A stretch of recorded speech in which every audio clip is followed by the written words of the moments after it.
Première partie, chapitre 5. 2 mois s'étaient écoulés, on touchait à septembre, et la fortune rapide que Duroy avait espérée lui semblait bien longue à venir. Il s'inquiétait surtout de la médiocrité morale de sa situation et ne voyait pas par quelle voie il escaladerait les hauteurs où l'on trouve la considération et l'argent. Il se sentait enfermé dans ce métier médiocre de reporter, muré là-dedans à n'en pouvoir sortir. On l'appréciait, mais on l'estimait selon son rang. Forestier même, à qui il rendait 1000 services, ne l'invitait plus à dîner, le traitait en tout comme un inférieur, bien qu'il le tutoyât comme un ami.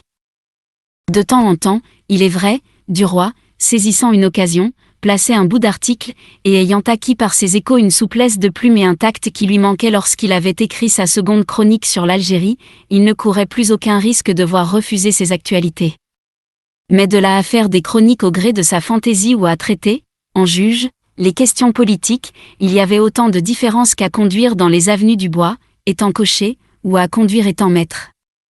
Ce qui l'humiliait surtout, c'était de sentir fermer les portes du monde, de n'avoir pas de relations à traiter en égal, de ne pas entrer dans l'intimité des femmes, bien que plusieurs actrices connues l'eussent parfois accueilli avec une familiarité intéressée. Il savait d'ailleurs, par expérience, qu'elles éprouvaient pour lui, toutes, mondaines ou cabotines, un entraînement singulier, une sympathie instantanée, et il ressentait, de ne point connaître celle dont pourrait dépendre son avenir, une impatience de cheval entravé. Bien souvent il avait songé à faire une visite à Madame Forestier, mais la pensée de leur dernière rencontre l'arrêtait, l'humiliait, et il attendait, en outre, d'y être engagé par le mari. Alors le souvenir lui vint de Madame de Marelle, se rappelant qu'elle l'avait prié de la venir voir, il se présenta chez elle un après-midi qu'il n'avait rien à faire. « J'y suis toujours jusqu'à 3 heures, avait-elle dit. Il sonnait à sa porte à 2h30. Elle habitait rue de Verneuil, au 4e. Au bruit du timbre, une bonne vint ouvrir, une petite servante dépeignée qui nouait son bonnet en répondant. « Oui, madame est là, mais je ne sais pas si elle est levée. » Et elle poussa la porte du salon qui n'était point fermée. Duroy entra. La pièce était assez grande, peu meublée et d'aspect négligé. Les fauteuils, défraîchis et vieux, s'alignaient le long des murs, selon l'ordre établi par la domestique, car on ne sentait en rien le soin élégant d'une femme qui aime le chez-soi. 4 pauvres tableaux, représentant une barque sur un fleuve, un navire sur la mer, un moulin dans une plaine et un bûcheron dans un bois, pendaient au milieu des 4 panneaux, au bout de cordons inégaux, et tous les 4 accrochés de travers. On devinait que depuis longtemps il restait penché ainsi sous l'œil négligent d'une indifférente. Duroy s'assit et attendit. Il attendit longtemps. Puis une porte s'ouvrit, et Madame de Marelle entra en courant, vêtue d'un peignoir japonais en soie rose où étaient brodés des paysages d'or, des fleurs bleues et des oiseaux blancs, et elle s'écria. « Figurez-vous que j'étais encore couchée. Que c'est gentil à vous de venir me voir. J'étais persuadée que vous m'aviez oublié. » Elle tendit ses 2 mains d'un geste ravi, et Duroy, que l'aspect médiocre de l'appartement mettait à son aise, les ayant prises, en baisa une, comme il avait vu faire à Norbert de Varenne. Elle le pria de s'asseoir, puis, le regardant des pieds à la tête, « Comme vous êtes changé. Vous avez gagné de l'air. Paris vous fait du bien. Allons, racontez-moi les nouvelles. » Et ils se mirent à bavarder tout de suite, comme s'ils eussent été d'anciennes connaissances, sentant naître entre eux une familiarité instantanée, sentant s'établir un de ces courants de confiance, d'intimité et d'affection qui font amis, en 5 minutes, 2 êtres de même caractère et de même race. Tout à coup, la jeune femme s'interrompit, et s'étonnant, « C'est drôle comme je suis avec vous. Il me semble que je vous connais depuis 10 ans. Nous deviendrons, sans doute, bons camarades. Voulez-vous » Il répondit, mais, certainement, avec un sourire qui en disait plus. Il la trouvait tout à fait tentante, dans son peignoir éclatant et doux, moins fine que l'autre dans son peignoir blanc, moins chatte, moins délicate, mais plus excitante, plus poivrée. Quand il sentait près de lui Madame Forestier, avec son sourire immobile et gracieux qui attirait et arrêtait en même temps, qui semblait dire « Vous me plaisez », et aussi « Prenez garde », dont on ne comprenait jamais le sens véritable, il éprouvait surtout le désir de se coucher à ses pieds, ou de baiser la fine dentelle de son corsage et d'aspirer lentement l'air chaud et parfumé qui devait sortir de là, glissant entre les seins. Auprès de Madame de Marelle, il sentait en lui un désir plus brutal, plus précis, un désir qui frémissait dans ses mains devant les contours soulevés de la soie légère. Elle parlait toujours, semant en chaque phrase cet esprit facile dont elle avait pris l'habitude, comme un ouvrier saisit le tour de main qu'il faut pour accomplir une besogne réputée difficile et dont s'étonnent les autres. Il l'écoutait, pensant, c'est bon à retenir tout ça. On écrirait des chroniques parisiennes charmantes en la faisant bavarder sur les événements du jour. Mais on frappa doucement, tout doucement à la porte par laquelle elle était venue, et elle cria « Tu peux entrer, mignonne ». La petite fille parut, alla droit à Duroy et lui tendit la main. La mère étonnée murmura « Mais c'est une conquête. Je ne la reconnais plus ». Le jeune homme, ayant embrassé l'enfant, la fit asseoir à côté de lui, et lui posa, avec un air sérieux, des questions gentilles sur ce qu'elle avait fait depuis qu'ils ne s'étaient vus.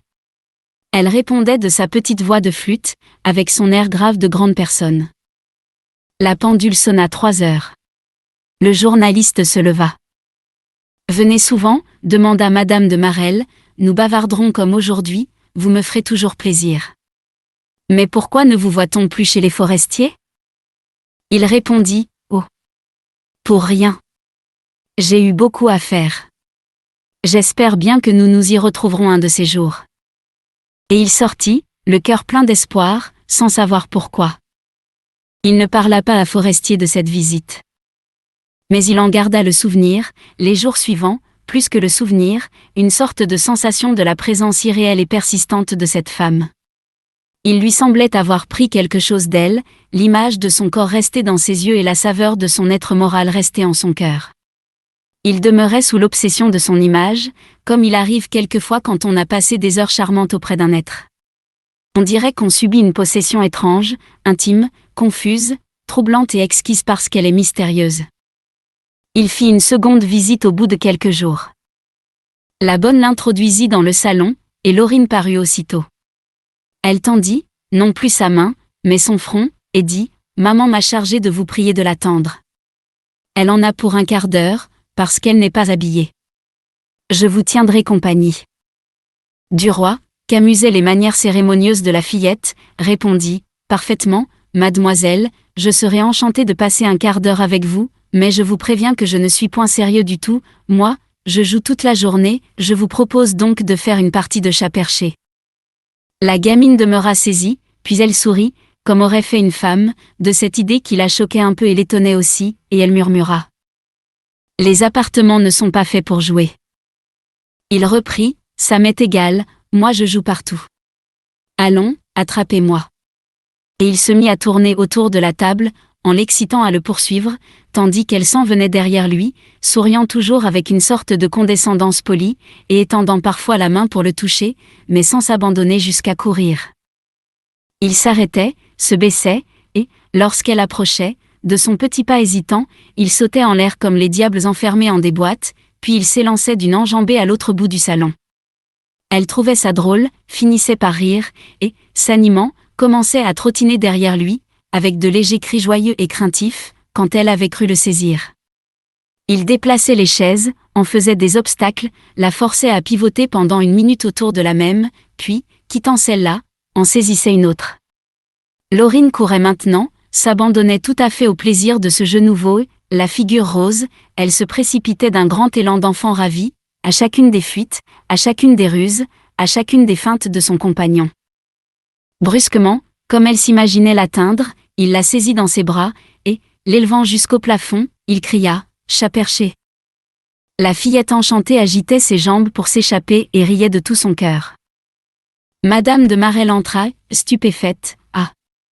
Laurine ! Laurine qui joue.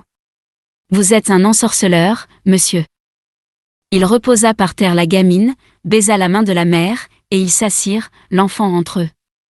Ils voulurent causer, mais Laurine, grisée, si muette d'ordinaire, parlait tout le temps, et il fallut l'envoyer à sa chambre. Elle obéit sans répondre, mais avec des larmes dans les yeux. Dès qu'ils furent seuls, Madame de Marelle baissa la voix. « Vous ne savez pas, j'ai un grand projet, et j'ai pensé à vous. Voilà. Comme je dîne toutes les semaines chez les forestiers, je leur rends ça, de temps en temps, dans un restaurant. Moi, je n'aime pas avoir du monde chez moi, je ne suis pas organisée pour ça, et, d'ailleurs, je n'entends rien aux choses de la maison, rien à la cuisine, rien à rien. J'aime vivre à la diable. Donc je les reçois de temps en temps au restaurant, mais ça n'est pas gai quand nous ne sommes que nous trois, et mes connaissances à moi ne vont guère avec eux. Je vous dis ça pour vous expliquer une invitation peu régulière. Vous comprenez, n'est-ce pas, que je vous demande d'être des nôtres samedi, au Café Riche, 7h30. Vous connaissez la maison ? Il accepta avec bonheur. Elle reprit, nous serons tous les 4 seulement, une vraie partie carrée. C'est très amusant ces petites fêtes-là, pour nous autres femmes qui n'y sommes pas habituées. Elle portait une robe marron foncé, qui moulait sa taille, ses hanches, sa gorge, ses bras d'une façon provocante et coquette, et Duroy éprouvait un étonnement confus, presque une gêne dont il ne saisissait pas bien la cause, du désaccord de cette élégance soignée et raffinée avec l'insouci visible pour le logis qu'elle habitait. Tout ce qui vêtait son corps, tout ce qui touchait intimement et directement sa chair, était délicat et fin, mais ce qui l'entourait ne lui importait plus. Il la quitta, gardant, comme l'autre fois, la sensation de sa présence continuée dans une sorte d'hallucination de ses sens.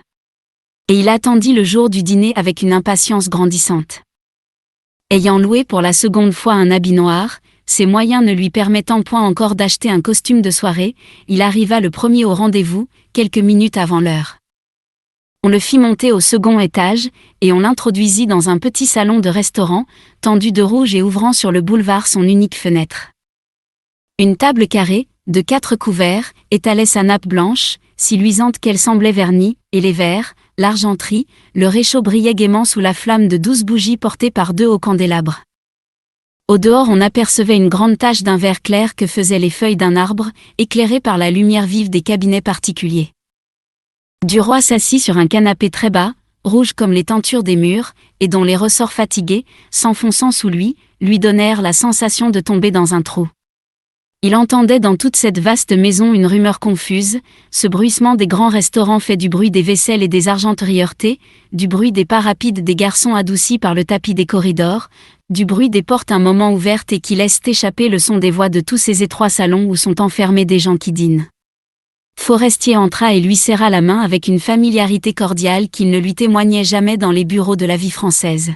« Ces 2 dames vont arriver ensemble, dit-il, c'est très gentil ces dîners-là. » Puis il regarda la table, fit éteindre tout à fait un bec de gaz qui brûlait en veilleuse, ferma un battant de la fenêtre, à cause du courant d'air, et choisit sa place bien à l'abri, en déclarant « Il faut que je fasse grande attention, j'ai été mieux pendant un mois, et me voici repris depuis quelques jours.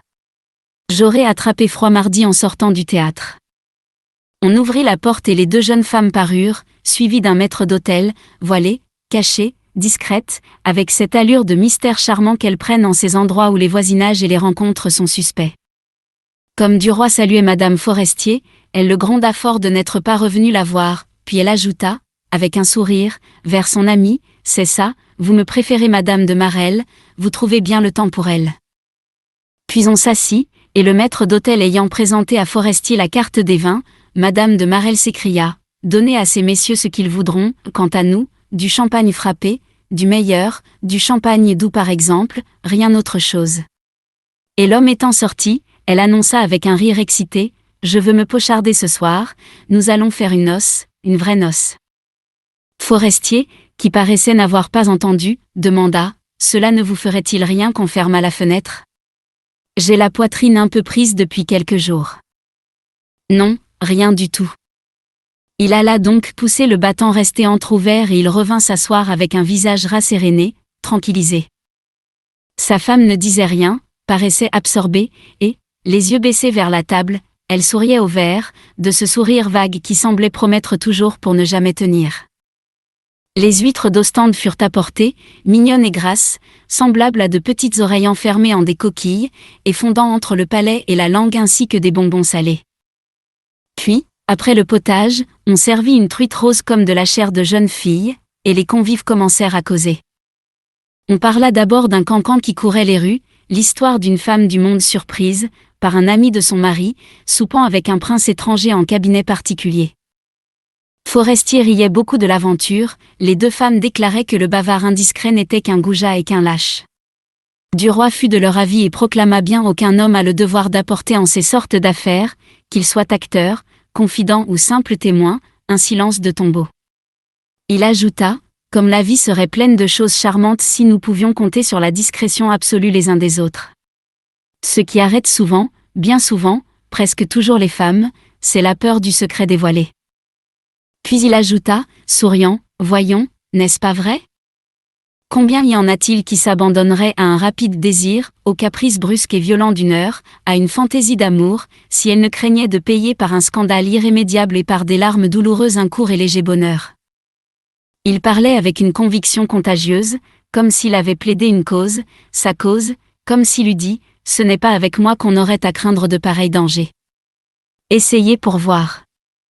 Elles le contemplaient toutes les deux, l'approuvant du regard, trouvant qu'il parlait bien et juste, confessant par leur silence ami que leur morale inflexible de Parisienne n'aurait pas tenu longtemps devant la certitude du secret.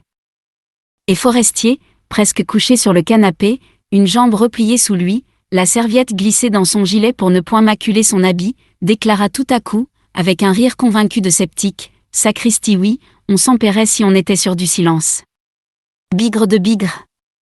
Les pauvres maris. Et on se mit à parler d'amour. Sans l'admettre éternel, du roi le comprenait durable, créant un lien, une amitié tendre, une confiance. L'union des sens n'était qu'un saut à l'union des cœurs. Mais il s'indignait des jalousies harcelantes, des drames, des scènes, des misères qui, presque toujours, accompagnent les ruptures. Quand il se tut, Madame de Marelle soupira, « Oui, c'est la seule bonne chose de la vie, et nous la gâtons souvent par des exigences impossibles. » Madame Forestier, qui jouait avec un couteau, ajouta, « Oui, oui, c'est bon d'être aimée. » Et elle semblait pousser plus loin son rêve, songer à des choses qu'elle n'osait point dire. Et comme la première entrée n'arrivait pas, il buvait de temps en temps une gorgée de champagne en grignotant des croûtes arrachées sur le dos des petits pains ronds. Et la pensée de l'amour, lente et envahissante, entrait en eux, enivrait peu à peu leur âme, comme le vin clair, tombait goutte à goutte en leur gorge, échauffait leur sang et troublait leur esprit. On apporta des côtelettes d'agneau, tendres, légères, couchées sur un lit épais et menu de pointes d'asperges. « Bigre ! La bonne chose !» s'écria Forestier. Et il mangeait avec lenteur, savourant la viande fine et le légume onctueux comme une crème. Du roi reprit, « Moi, quand j'aime une femme, tout disparaît du monde autour d'elle. » Il disait cela avec conviction, s'exaltant à la pensée de cette jouissance d'amour, dans le bien-être de la jouissance de table qu'il goûtait. Madame Forestier murmura, avec son air de n'y point toucher, « Il n'y a pas de bonheur comparable à la première pression des mains, quand l'un demande « M'aimez-vous » et quand l'autre répond « Oui, je t'aime ». Madame de Marelle, qui venait de vider d'un trait une nouvelle flûte de champagne, dit gaiement en reposant son verre « Moi, je suis moins platonique. » Et chacun se mit à ricaner, l'œil allumé, en approuvant cette parole. Forestier s'étendit sur le canapé, ouvrit les bras, les appuya sur des coussins et d'un ton sérieux, « Cette franchise vous honore et prouve que vous êtes une femme pratique. Mais peut-on vous demander quelle est l'opinion de M. de Marelle ?»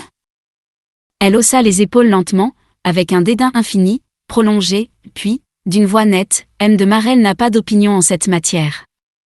Il n'a que des abstentions. » Et la causerie, descendant des théories élevées sur la tendresse, entra dans le jardin fleuri des polissonneries distinguées.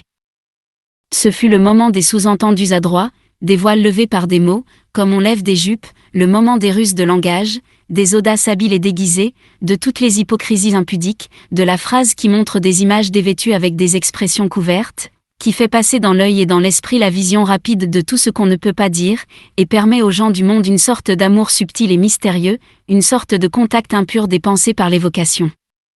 Simultanée, troublante et sensuelle comme une étreinte, de toutes les choses secrètes, honteuses et désirées de l'enlacement. On avait apporté le rôti, des perdreaux flanqués de caille, puis des petits pois, puis une terrine de foie gras accompagnée d'une salade aux feuilles dentelées, emplissant comme une mousse verte un grand saladier en forme de cuvette. Ils avaient mangé de tout cela sans y goûter, sans s'en douter, uniquement préoccupés de ce qu'ils disaient, plongés dans un bain d'amour. Les deux femmes, maintenant, en lançaient de roide, Madame de Marelle avec une audace naturelle qui ressemblait à une provocation, Madame Forestier avec une réserve charmante, une pudeur dans le ton, dans la voix, dans le sourire, dans toute l'allure, qui soulignait, en ayant l'air de les atténuer, les choses hardies sorties de sa bouche. Forestier, tout à fait vautré sur les coussins, riait, buvait, mangeait sans cesse et jetait parfois une parole tellement osée ou tellement crue que les femmes, un peu choquées par la forme et pour la forme, prenaient un petit air gêné qui durait 2 ou 3 secondes. Quand il avait lâché quelques polissonneries trop grosses, il ajoutait « Vous allez bien, mes enfants. Si vous continuez comme ça, vous finirez par faire des bêtises. » Le dessert vint, puis le café, et les liqueurs versèrent dans les esprits excités un trouble plus lourd et plus chaud. Comme elle l'avait annoncé en se mettant à table, Madame de Marelle était pocharde, et elle le reconnaissait, avec une grâce gaie et bavarde de femme qui accentue, pour amuser ses convives, une pointe d'ivresse très réelle.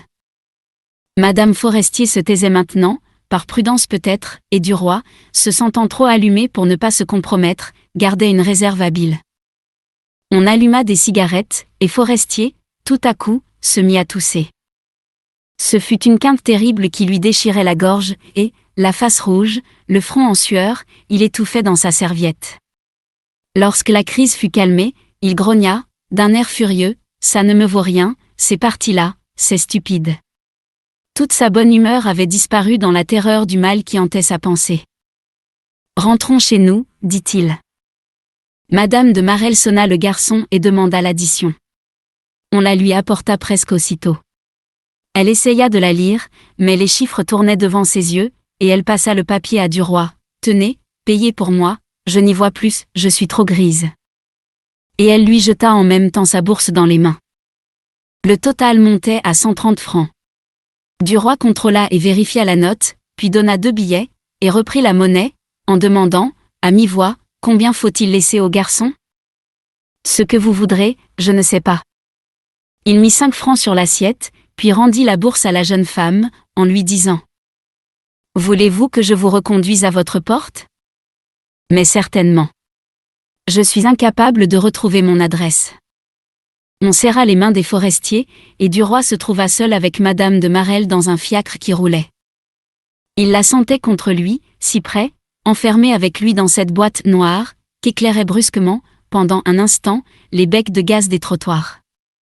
Il sentait, à travers sa manche, la chaleur de son épaule, et il ne trouvait rien à lui dire, absolument rien, ayant l'esprit paralysé par le désir impérieux de la saisir dans ses bras. Si j'osais, que ferait-elle, pensait-il. Et le souvenir de toutes les polissonneries chuchotées pendant le dîner l'enhardissait, mais la peur du scandale le retenait en même temps. Elle ne disait rien non plus, immobile, enfoncée en son coin. Il eût pensé qu'elle dormait s'il n'avait vu briller ses yeux chaque fois qu'un rayon de lumière pénétrait dans la voiture. Que pensait-elle ? Il sentait bien qu'il ne fallait point parler, qu'un mot, un seul mot, rompant le silence, emporterait ses chances, mais l'audace lui manquait, l'audace de l'action brusque et brutale. Tout à coup il sentit remuer son pied. Elle avait fait un mouvement sec, nerveux, d'impatience ou d'appel peut-être. Ce geste, presque insensible, lui fit courir, de la tête aux pieds, un grand frisson sur la peau, et, se tournant vivement, il se jeta sur elle, cherchant la bouche avec ses lèvres et la chair nue avec ses mains. Elle jeta un cri, un petit cri, voulut se dresser, se débattre, le repousser, puis elle céda, comme si la force lui eût manqué pour résister plus longtemps.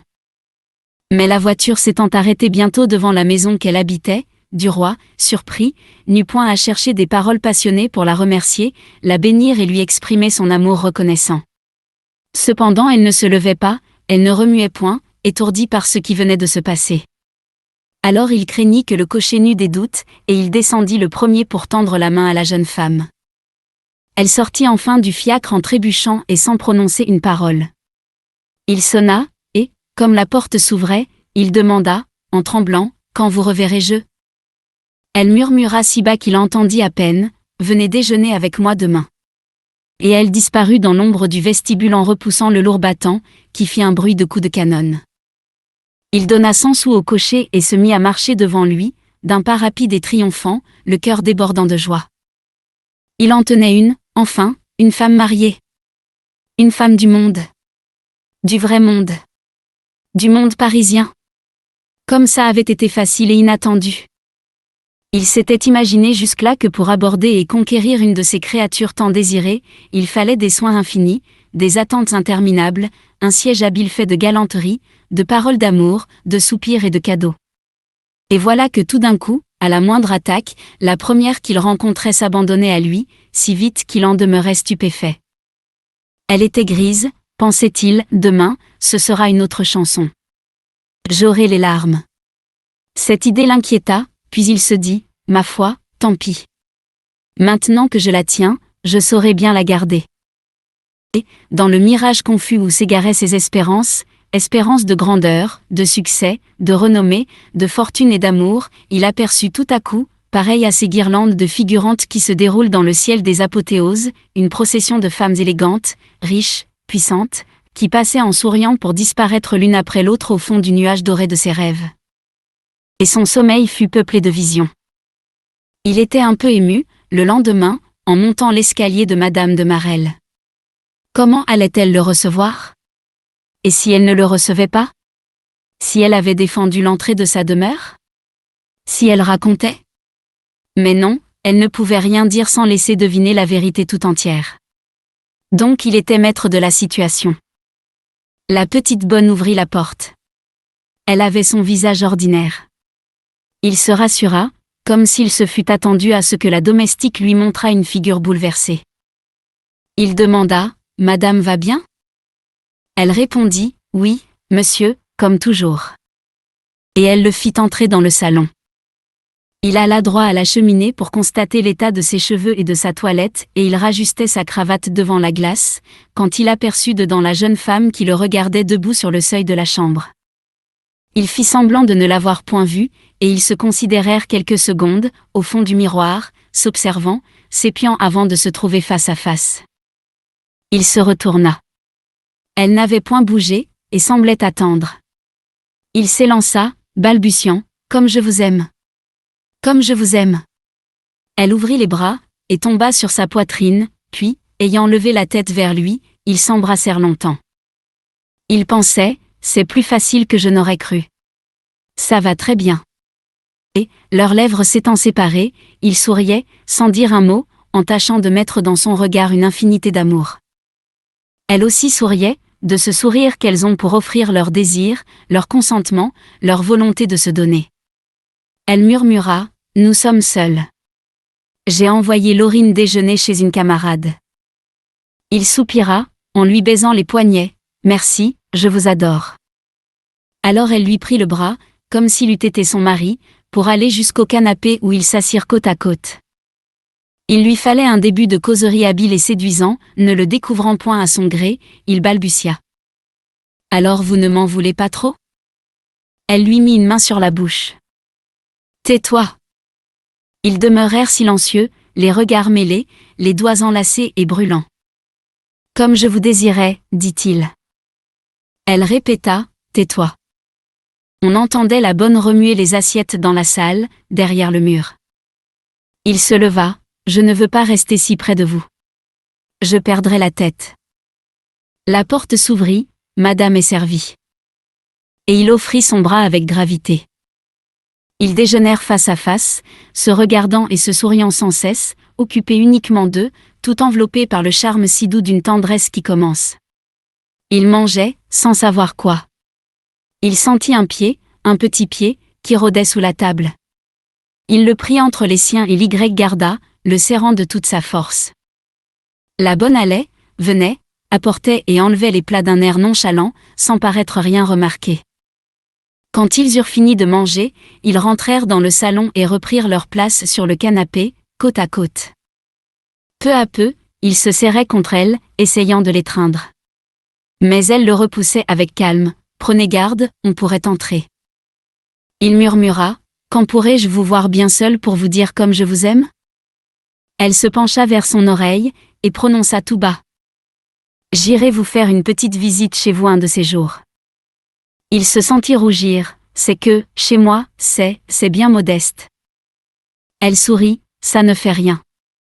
C'est vous que j'irai voir et non pas l'appartement. » Alors il la pressa pour savoir quand elle viendrait.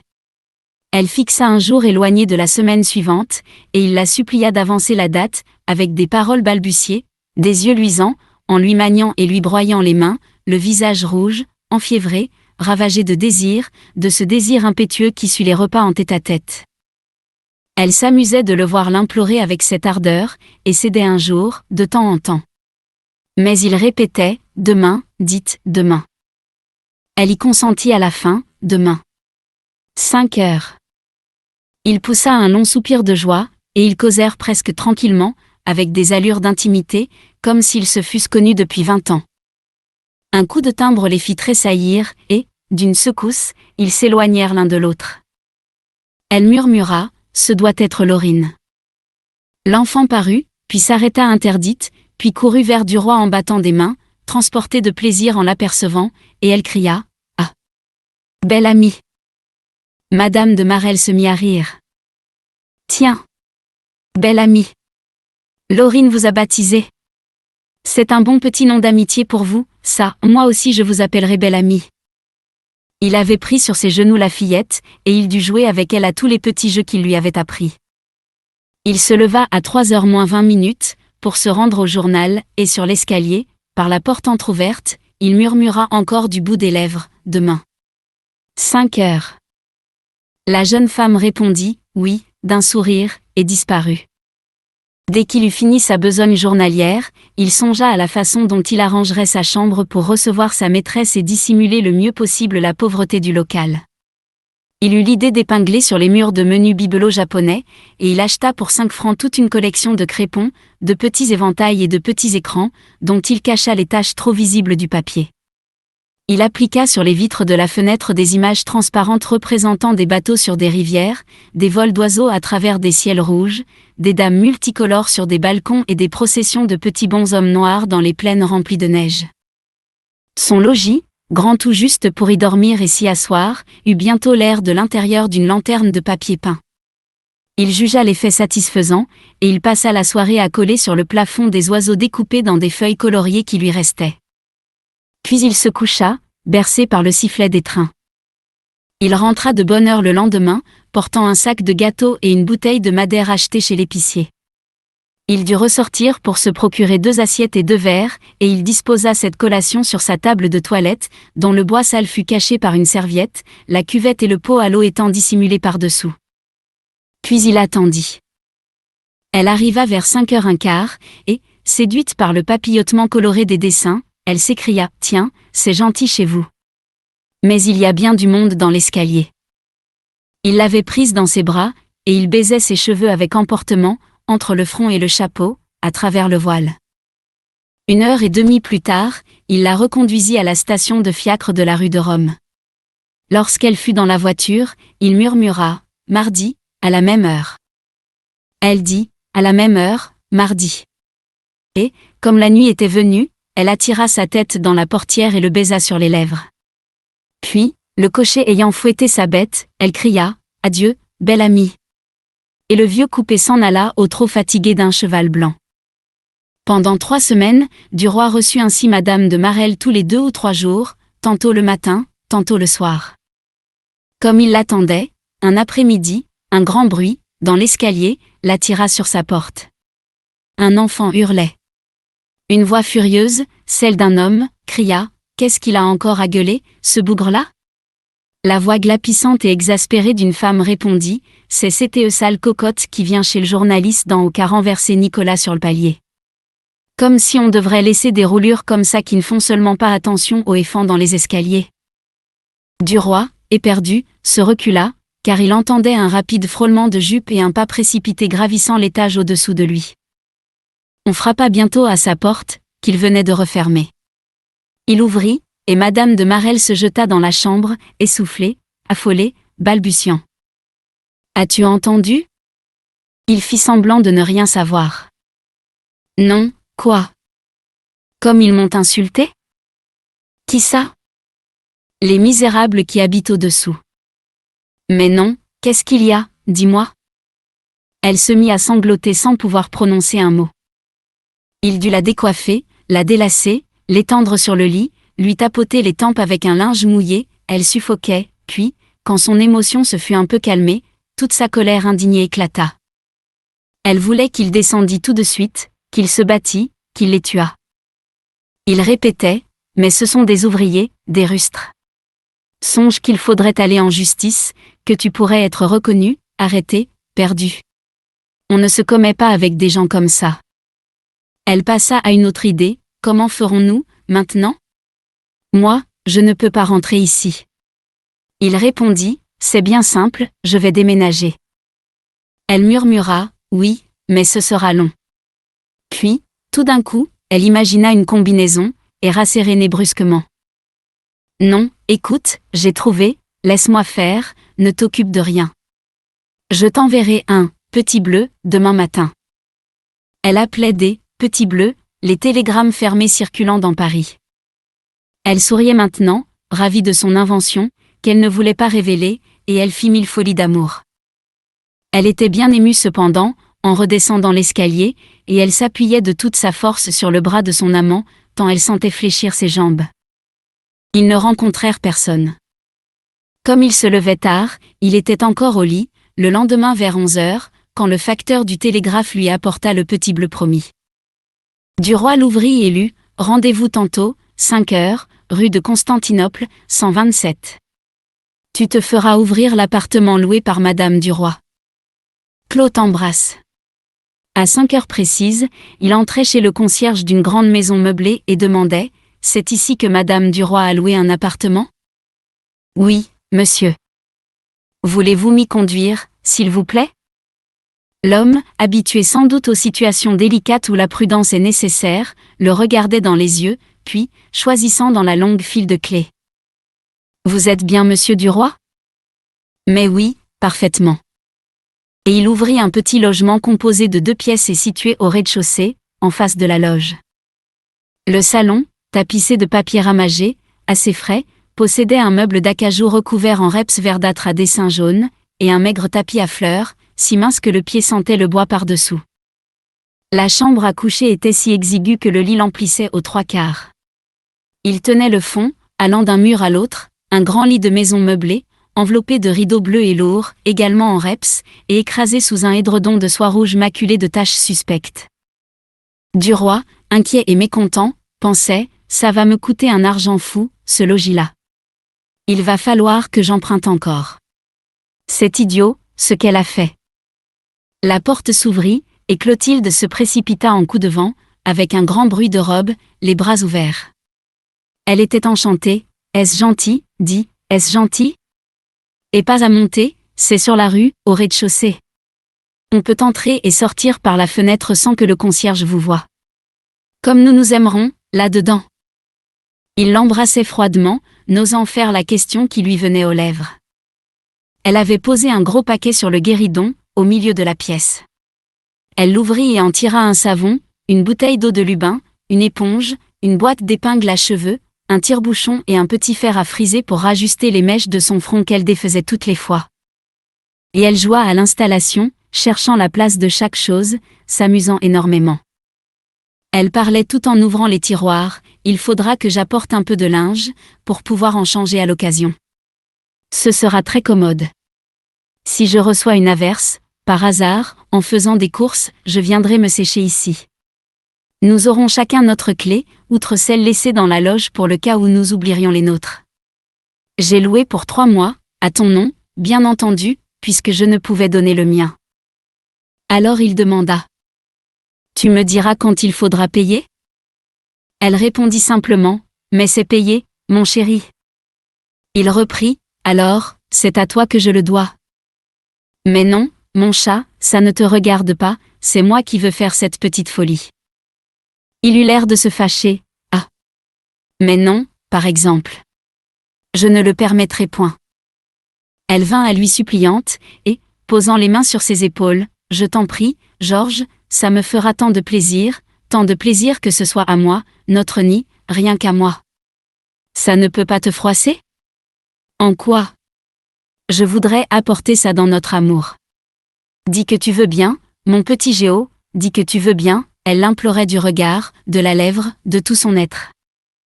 Il se fit prier, refusant avec des mines irritées, puis il céda, trouvant cela juste, au fond. Et quand elle fut partie, il murmura, en se frottant les mains et sans chercher dans les replis de son cœur d'où lui venait, ce jour-là, cette opinion, elle est gentille, tout de même. Il reçut quelques jours plus tard un autre petit bleu qui lui disait « Mon mari arrive ce soir, après 6 semaines d'inspection. Nous aurons donc relâche 8 jours. Quelle corvée, mon chéri !» Taclo. Duroy demeura stupéfait. Il ne songeait vraiment plus qu'elle était mariée. En voilà un homme dont il aurait voulu voir la tête, rien qu'une fois, pour le connaître. Il attendit avec patience cependant le départ de l'époux, mais il passa aux Folies Bergères 2 soirées qui se terminèrent chez Rachel. Puis, un matin, nouveau télégramme contenant 4 mots, tantôt, 5 heures. Clos. Ils arrivèrent tous les deux en avance au rendez-vous. Elle se jeta dans ses bras avec un grand élan d'amour, le baisant passionnément à travers le visage, puis elle lui dit « Si tu veux, quand nous nous serons bien aimés, tu m'emmèneras dîner quelque part. » Je me suis faite libre. On était justement au commencement du mois, et bien que son traitement fût escompté longtemps d'avance, et qu'il vécût au jour le jour d'argent cueilli de tous les côtés, Duroy se trouvait par hasard en fond, et il fut content d'avoir l'occasion de dépenser quelque chose pour elle. Il répondit « Mais oui, ma chérie, où tu voudras. » Ils partirent donc vers 7 heures et gagnèrent le boulevard extérieur. Elle s'appuyait fortement sur lui et lui disait, dans l'oreille, « Si tu savais comme je suis contente de sortir à ton bras, comme j'aime te sentir contre moi. » Il demanda, « Veux-tu aller chez le père Latouille ?» Elle répondit, « Oh. Non, c'est trop chic. Je voudrais quelque chose de drôle, de commun, comme un restaurant où vont les employés et les ouvrières, j'adore les parties dans les guinguettes. Oh. Si nous avions pu aller à la campagne. » Comme ils ne connaissaient rien dans ce genre dans le quartier, ils errèrent le long du boulevard, et ils finirent par entrer chez un marchand de vin qui donnait à manger dans une salle à part.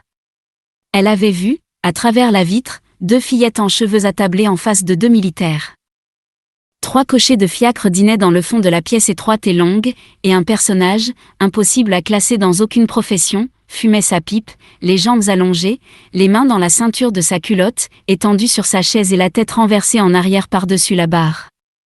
Sa jaquette semblait un musée de taches, et dans les poches gonflées comme des ventres on apercevait le goulot d'une bouteille, un morceau de pain, un paquet enveloppé dans un journal, et un bout de ficelle qui pendait.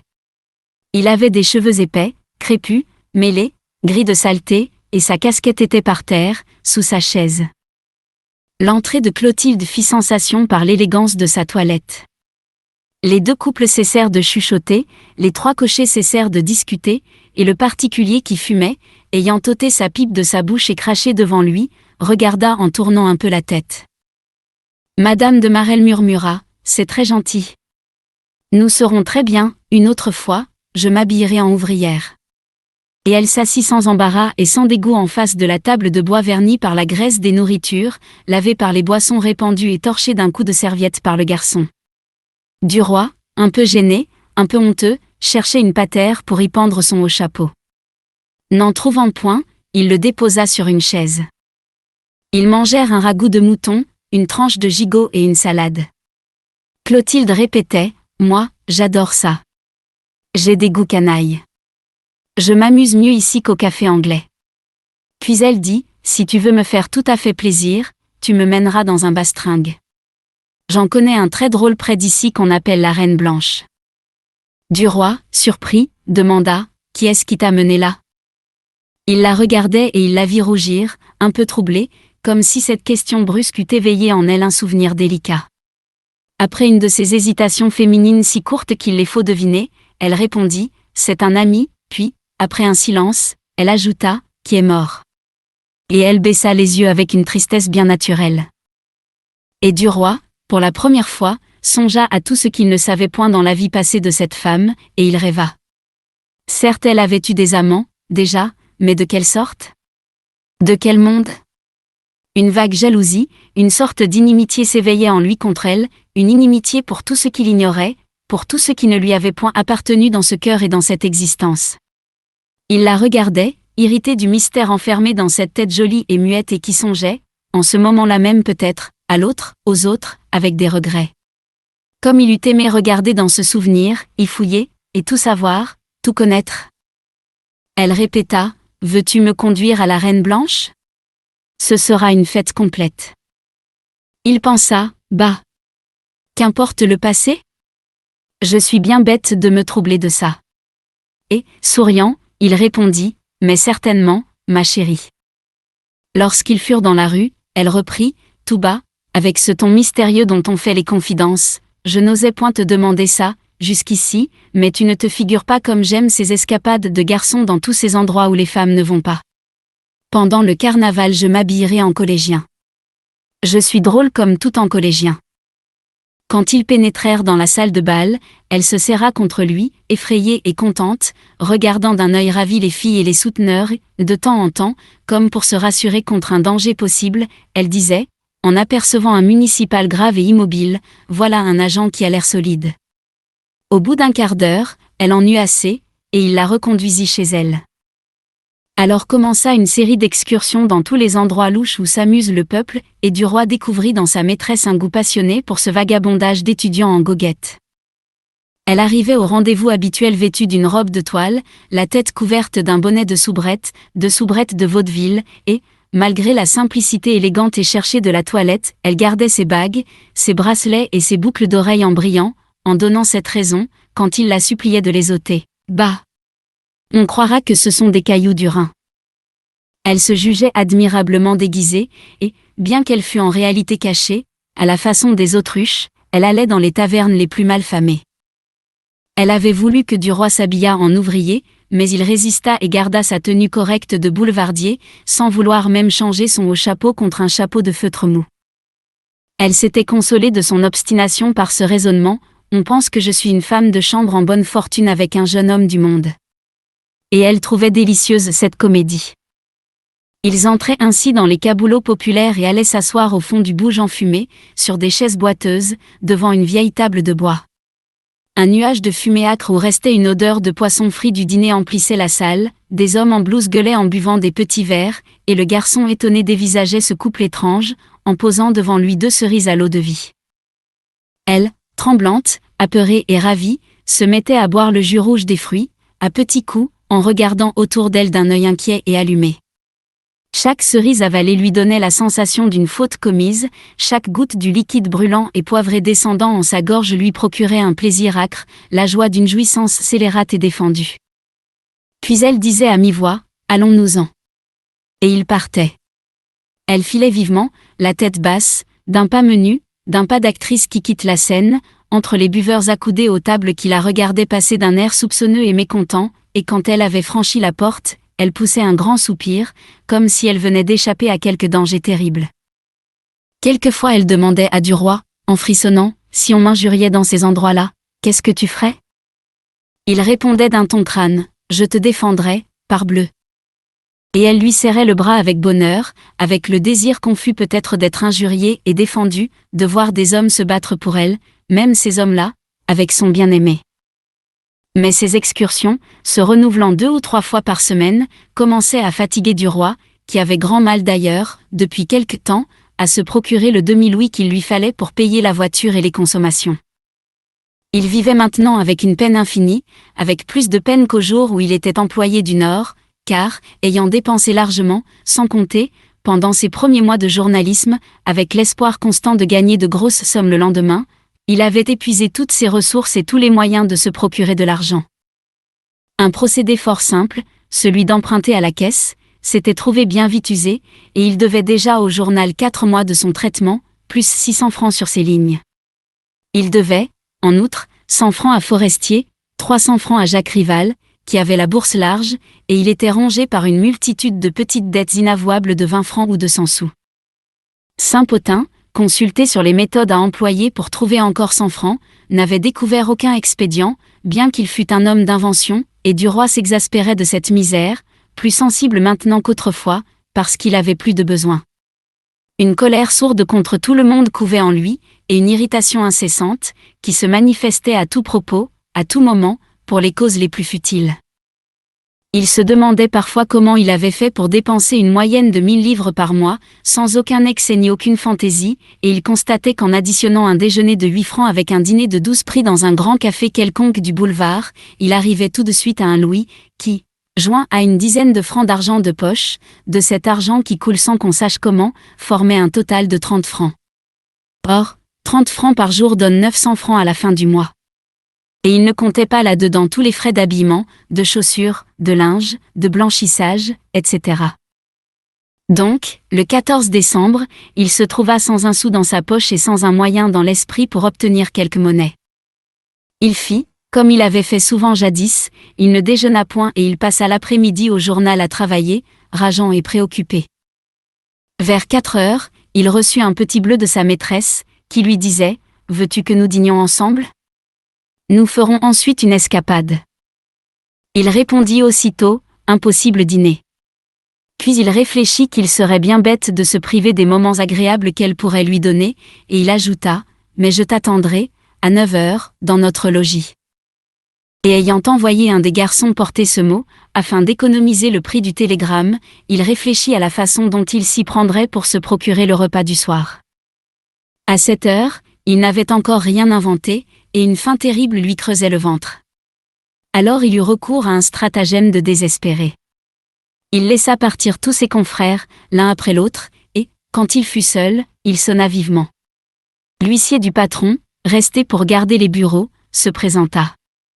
Duroy debout, nerveux, fouillait ses poches, et d'une voix brusque, « Dites donc, Foucard, j'ai oublié mon porte-monnaie chez moi, et il faut que j'aille dîner au Luxembourg. Prêtez-moi 50 sous pour payer ma voiture. » L'homme tira 3 francs de son gilet, en demandant. « Monsieur Duroy ne veut pas davantage ? » « Non, non, cela me suffit. » « Merci bien. » Et, ayant saisi les pièces blanches, Duroy descendit en courant l'escalier, puis alla dîner dans une gargote où il échouait au jour de misère.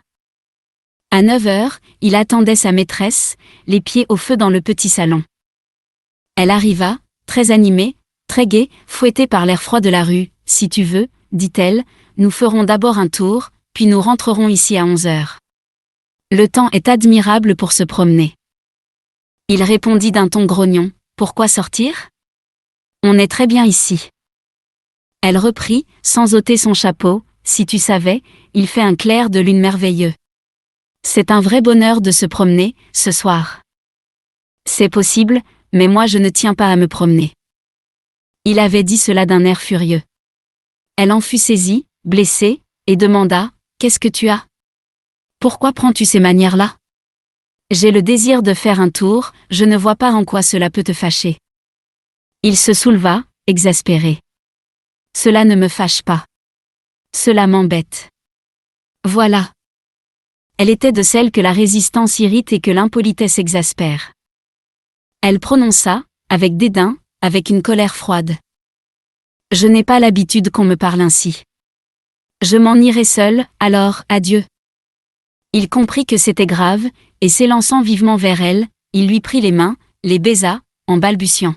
« Pardonne-moi, ma chérie, pardonne-moi, je suis très nerveux, ce soir, très irritable. C'est que j'ai des contrariétés, des ennuis, tu sais, des affaires de métier. » Elle répondit, un peu adoucie, mais non calmée. « Cela ne me regarde pas, moi, et je ne veux point supporter le contre-coup de votre mauvaise humeur. » Il la prit dans ses bras, la tira vers le canapé. « Écoute, ma mignonne, je ne voulais point te blesser, je n'ai point songé à ce que je disais. » Il l'avait forcée à s'asseoir, et s'agenouillant devant elle, « M'as-tu pardonné ? Dis-moi que tu m'as pardonné. » Elle murmura, d'une voix froide, « Soit, mais ne recommence pas. » Et, s'étant relevée, elle ajouta. « Maintenant, allons faire un tour. » Il était demeuré à genoux, entourant les hanches de ses 2 bras, il balbutia. « Je t'en prie, restons ici. Je t'en supplie. Accorde-moi cela. J'aimerais tant à te garder ce soir, pour moi tout seul, là, près du feu. Dis oui, je t'en supplie, dis oui. » Elle répliqua nettement, durement, « Non, je tiens à sortir, et je ne céderai pas à tes caprices. » Il insista, « Je t'en supplie, j'ai une raison très sérieuse. » Elle dit de nouveau, non. Et si tu ne veux pas sortir avec moi, je m'en vais. Adieu. Elle s'était dégagée d'une secousse, et gagnait la porte. Il courut vers elle, l'enveloppa dans ses bras. Écoute, Chlo, ma petite Chlo, écoute, accorde-moi cela. Elle faisait non, de la tête, sans répondre, évitant ses baisers et cherchant à sortir de son étreinte pour s'en aller. Il bégayait, Chlo, ma petite Chlo, j'ai une raison. Elle s'arrêta en le regardant en face. Tu mens, laquelle? Il rougit, ne sachant que dire. Et elle reprit, indignée. Tu vois bien que tu mens, sale bête. Et avec un geste rageur, les larmes aux yeux, elle lui échappa. Il la prit encore une fois par les épaules, et désolé, prêt à tout avouer pour éviter cette rupture, il déclara avec un accent désespéré, il y a que je n'ai pas le sou. Voilà. Elle s'arrêta net, et le regardant au fond des yeux pour y lire la vérité, tu dis. Il avait rougi jusqu'aux cheveux, je dis que je n'ai pas le sou. Comprends-tu? Mais pas 20 sous, pas 10 sous, pas de quoi payer un verre de cassis dans le café où nous entrerons. Tu me forces à confesser des choses honteuses. Il ne m'était pourtant pas possible de sortir avec toi, et quand nous aurions été attablés devant 2 consommations, de te raconter tranquillement que je ne pouvais pas les payer. Elle le regardait toujours en face. Alors, c'est bien vrai, ça? En une seconde, il retourna toutes ses poches, celle du pantalon, celle du gilet, celle de la jaquette, et il murmura, « Tiens, es-tu contente, maintenant ?» Brusquement, ouvrant ses 2 bras avec un élan passionné, elle lui sauta au cou, en bégayant. « Oh! Mon pauvre chéri, si j'avais su. Comment cela t'est-il arrivé ?» Elle le fit asseoir, et s'assit elle-même sur ses genoux, puis le tenant par le cou, le baisant à tout instant, baisant sa moustache, sa bouche, ses yeux, elle le força à raconter d'où lui venait cette infortune. Il inventa une histoire attendrissante. Il avait été obligé de venir en aide à son père qui se trouvait dans l'embarras. Il lui avait donné non seulement toutes ses économies, mais il s'était endetté gravement. Il ajouta, « J'en ai pour 6 mois au moins à crever de faim, car j'ai épuisé toutes mes ressources. Tant pis, il y a des moments de crise dans la vie. L'argent, après tout, ne vaut pas qu'on s'en préoccupe. » Elle lui souffla dans l'oreille, « Je t'en prêterai, veux-tu ?» Il répondit avec dignité, « Tu es bien gentille, ma mignonne, mais ne parlons plus de ça, je te prie. Tu me blesserais. » Elle se tut, puis, le serrant dans ses bras, elle murmura, « Tu ne sauras jamais comme je t'aime. » Ce fut une de leurs meilleures soirées d'amour. Comme elle allait partir, elle reprit en souriant. Quand on est dans ta situation, comme c'est amusant de retrouver de l'argent oublié dans une poche, une pièce qui avait glissé dans la doublure. Il répondit avec conviction, « Ah! Ça oui, par exemple. » Elle voulut rentrer à pied sous prétexte que la lune était admirable, et elle s'extasiait en la regardant. C'était une nuit froide et sereine du commencement de l'hiver. Les passants et les chevaux allaient vite, piqués par une claire gelée. Les talons sonnaient sur les trottoirs. En le quittant, elle demanda, « Veux-tu nous revoir après-demain ?» « Mais oui, certainement. »« À la même heure ?»« À la même heure. »« Adieu, mon chéri. » Et ils s'embrassèrent tendrement. Puis il revint à grands pas, se demandant ce qu'il inventerait le lendemain, afin de se tirer d'affaire. Mais comme il ouvrait la porte de sa chambre, il fouilla dans la poche de son gilet pour y trouver des allumettes, et il demeura stupéfait de rencontrer une pièce de monnaie qui roulait sous son doigt. Dès qu'il eut de la lumière, il saisit cette pièce pour l'examiner. C'était un louis de 20 francs. Il se pensa devenu fou. Il le tourna, le retourna, cherchant par quel miracle cet argent se trouvait là. Il n'avait pourtant pas pu tomber du ciel dans sa poche. Puis, tout à coup, il devina, et une colère indignée le saisit. Sa maîtresse avait parlé, en effet, de monnaie glissée dans la doublure et qu'on retrouvait aux heures de pauvreté. C'était elle qui lui avait fait cette aumône. Quelle honte! Il jura, « Ah bien. Je vais la recevoir après-demain. Elle en passera un joli quart d'heure. » Et il se mit au lit, le cœur agité de fureur et d'humiliation. Il s'éveilla tard. Il avait faim. Il essaya de se rendormir pour ne se lever qu'à 2 heures, puis il se dit, cela ne m'avance à rien, il faut toujours que je finisse par découvrir de l'argent. Puis il sortit, espérant qu'une idée lui viendrait dans la rue. Il ne lui en vint pas, mais en passant devant chaque restaurant un désir ardent de manger lui mouillait la bouche de salive. À midi, comme il n'avait rien imaginé, il se décida brusquement, « Bah! Je vais déjeuner sur les 20 francs de Clotilde. Cela ne m'empêchera pas de les lui rendre demain. » Il déjeuna donc dans une brasserie pour 2 francs 50. En entrant au journal, il remit encore 3 francs à l'huissier. « Tenez, Foucard, voici ce que vous m'avez prêté hier soir pour ma voiture. » Et il travailla jusqu'à 7 heures. Puis il alla dîner et prit de nouveau 3 francs sur le même argent. Les 2 bocs de la soirée portèrent à 9 francs 30 centimes sa dépense du jour.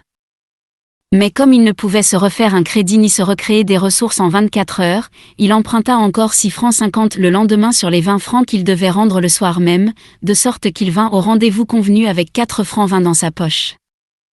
Il était d'une humeur de chien enragé et se promettait bien de faire net tout de suite la situation. Il dirait à sa maîtresse: « Maîtresse, tu sais, j'ai trouvé les 20 francs que tu as mis dans ma poche l'autre jour. Je ne te les rends pas aujourd'hui parce que ma position n'a point changé et que je n'ai pas eu le temps de m'occuper de la question d'argent. Mais je te les remettrai la première fois que nous nous verrons. » Elle arriva, tendre, empressée, pleine de crainte. Comment allait-il la recevoir? Et elle l'embrassa avec persistance pour éviter une explication dans les premiers moments. Il se disait, de son côté, il sera bien temps tout à l'heure d'aborder la question. Je vais chercher un joint. Il ne trouva pas de joint et ne dit rien, reculant devant les premiers mots à prononcer sur ce sujet délicat.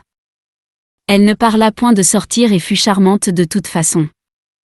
Ils se séparèrent vers minuit, après avoir pris rendez-vous seulement pour le mercredi de la semaine suivante, car Madame de Marelle avait plusieurs dîners en ville de suite.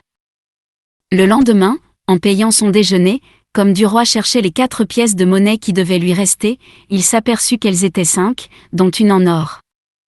Au premier moment il crut qu'on lui avait rendu, la veille, 20 francs par mégarde, puis il comprit, et il sentit une palpitation de cœur sous l'humiliation de cette aumône persévérante. Comme il regretta de n'avoir rien dit. S'il avait parlé avec énergie, cela ne serait point arrivé.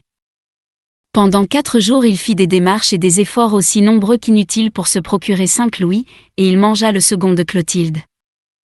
Elle trouva moyen, bien qu'il lui eût dit, d'un air furieux: « Tu sais, ne recommence pas la plaisanterie des autres soirs, parce que je me fâcherais, de glisser encore 20 francs dans la poche de son pantalon la première fois qu'ils se rencontrèrent. » Quand il les découvrit, il jura, nom de Dieu, et il les transporta dans son gilet pour les avoir sous la main, car il se trouvait sans un centime. Il apaisait sa conscience par ce raisonnement: je lui rendrai le tout en bloc. Ce n'est en somme que de l'argent prêté. Enfin le caissier du journal, sur ses prières désespérées, consentit à lui donner 100 sous par jour. C'était tout juste assez pour manger, mais pas assez pour restituer 60 francs.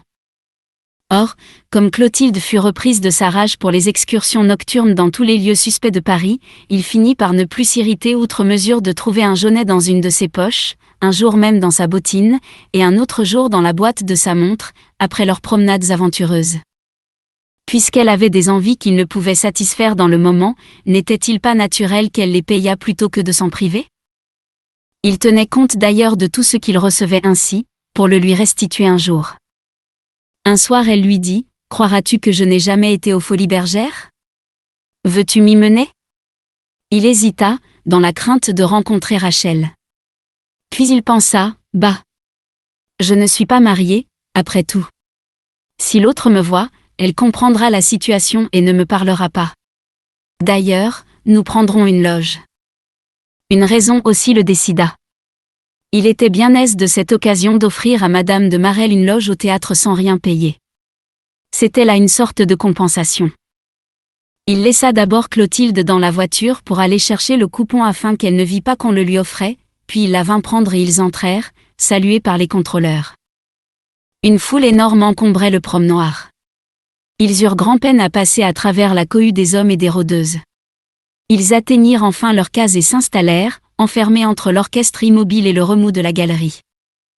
Mais Madame de Marelle ne regardait guère la scène, uniquement préoccupée des filles qui circulaient derrière son dos, et elle se retournait sans cesse pour les voir, avec une envie de les toucher, de palper leur corsage, leurs joues, leurs cheveux, pour savoir comment s'étaient faits, ces êtres-là. Elle dit soudain, il y en a une grosse brune qui nous regarde tout le temps. J'ai cru tout à l'heure qu'elle allait nous parler. L'as-tu vue? Il répondit, non. Tu dois te tromper. Mais il l'avait aperçue depuis longtemps déjà. C'était Rachel qui rôdait autour d'eux avec une colère dans les yeux et des mots violents sur les lèvres. Duroy l'avait frôlée tout à l'heure en traversant la foule, et elle lui avait dit « Bonjour », tout bas avec un clignement d'œil qui signifiait « Je comprends ». Mais il n'avait point répondu à cette gentillesse dans la crainte d'être vu par sa maîtresse, et il avait passé froidement, le front haut, la lèvre dédaigneuse. La fille, qu'une jalousie inconsciente aiguillonnait déjà, revint sur ses pas, le frôla de nouveau et prononça d'une voix plus forte « Bonjour, Georges ». Il n'avait encore rien répondu. Alors elle s'était obstinée à être reconnue, saluée, et elle revenait sans cesse derrière la loge, attendant un moment favorable. Dès qu'elle s'aperçut que Madame de Marelle la regardait, elle toucha du bout du doigt l'épaule de Duroy. « Bonjour. Tu vas bien ?» Mais il ne se retourna pas. Elle reprit « Eh bien ? Es-tu devenu sourd depuis jeudi ?» Il ne répondit point, affectant un air de mépris qui l'empêchait de se compromettre, même par un mot, avec cette drôlesse. Elle se mit à rire, d'un rire de rage et dit « Te voilà donc muet ? Madame t'a peut-être mordu la langue ?» Il fit un geste furieux, et d'une voix exaspérée. « Qui est-ce qui vous permet de parler ? Filez ou je vous fais arrêter. » Alors, le regard enflammé, la gorge gonflée, elle gueula « Ah ! C'est comme ça ! Va donc, mufle. Quand on couche avec une femme, on la salue au moins. C'est pas une raison parce que t'es avec une autre pour ne pas me reconnaître aujourd'hui. Si tu m'avais seulement fait un signe quand j'ai passé contre toi, tout à l'heure, je t'aurais laissé tranquille. Mais t'as voulu faire le fier, attends, va. Je vais te servir, moi. Ah. Tu ne me dis seulement pas bonjour quand je te rencontre. » Elle aurait crié longtemps, mais Madame de Marelle avait ouvert la porte de la loge et elle se sauvait, à travers la foule, cherchant éperdument la sortie. Duroy s'était élancé derrière elle et s'efforçait de la rejoindre. Alors Rachel les voyant fuir, hurla, triomphante, « Arrêtez-la! Arrêtez-la! Elle m'a volé mon amant. » Des rires coururent dans le public. Deux messieurs, pour plaisanter, saisirent par les épaules la fugitive et voulurent l'emmener en cherchant à l'embrasser. Mais Duroy l'ayant rattrapée la dégagea violemment et l'entraîna dans la rue. Elle s'élança dans un fiacre vide arrêté devant l'établissement. Il y sauta derrière elle, et comme le cocher demandait « Où faut-il aller, bourgeois ?» il répondit « Où vous voudrez. » La voiture se mit en route lentement, secouée par les pavés. Clotilde en proie à une sorte de crise nerveuse, les mains sur sa face, étouffait, suffoquait, et Duroy ne savait que faire ni que dire. À la fin, comme il l'entendait pleurer, il bégaya. « Écoute, Clo, ma petite Clo, laisse-moi t'expliquer. Ce n'est pas ma faute. J'ai connu cette femme-là autrefois, dans les premiers temps. » Elle dégagea brusquement son visage, et saisie par une rage de femme amoureuse et trahie, une rage furieuse qui lui rendit la parole, elle balbutia, par phrases rapides, hachées, en haletant. « Ah ! Misérable, misérable, quel gueux tu fais ! Est-ce possible ? Quelle honte ! Oh ! Mon Dieu ! Quelle honte !» Puis, s'emportant de plus en plus, à mesure que les idées s'éclaircissaient en elle et que les arguments lui venaient, « C'est avec mon argent que tu la payais, n'est-ce pas ? Et je lui donnais de l'argent, pour cette fille. Oh ! Le misérable !» Elle sembla chercher, pendant quelques secondes, un autre mot plus fort qui ne venait point, puis soudain, elle expectora, avec le mouvement qu'on fait pour cracher, « Oh ! Cochon, cochon, cochon ! Tu la payais avec mon argent, cochon, cochon !» Elle ne trouvait plus autre chose et répétait, « Cochon, cochon !» Tout à coup, elle se pencha dehors, et, saisissant le cocher par sa manche, « Arrêtez !» Puis, ouvrant la portière, elle sauta dans la rue. Georges voulut la suivre, mais elle cria « Je te défends de descendre. » d'une voix si forte que les passants se massèrent autour d'elle, et Duroy ne bougea point par crainte d'un scandale. Alors elle tira sa bourse de sa poche et chercha de la monnaie à la lueur de la lanterne, puis ayant pris 2 francs 50, elle les mit dans les mains du cocher, en lui disant d'un ton vibrant, « Tenez, voilà votre heure. C'est moi qui paye. Et reconduisez-moi ce salaud-là rue Boursault, au Batignolles. » Une gaieté s'éleva dans le groupe qui l'entourait. Un monsieur dit, « Bravo, la petite. » Et un jeune voyou arrêté entre les roues du fiacre, enfonçant sa tête dans la portière ouverte, cria avec un accent suraigu, « Bonsoir, Bibi. » Puis la voiture se remit en marche, poursuivie par des rires.